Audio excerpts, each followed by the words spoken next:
Bible గ్రంథంలోని 66 పుస్తకాలపై విశ్లేషణ, అందులోని ఆత్మీయ సత్యాలు. ఈరోజు యెషయా గ్రంథం గురించి తెలుసుకుందాము. ప్రవక్తలు రాసిన గ్రంథములలో యెషయా గ్రంథము ప్రియమైనది, ప్రాముఖ్యమైనది.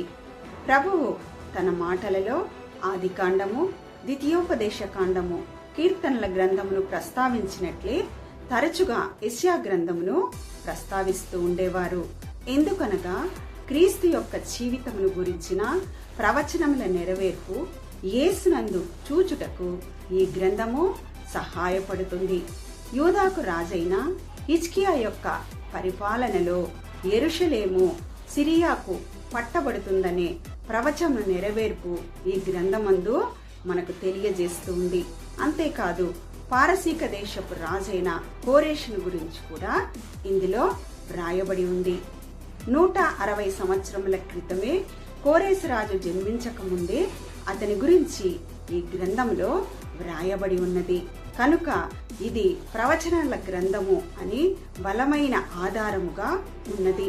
అంతేకాదు, ఒక దేశానికి ప్రధాని, ఒక రాజ్యానికి రాజు ఎవరవుతారని కొన్ని దశాబ్దాల క్రితమే ప్రవచనము చెప్పబడి ఉన్నది.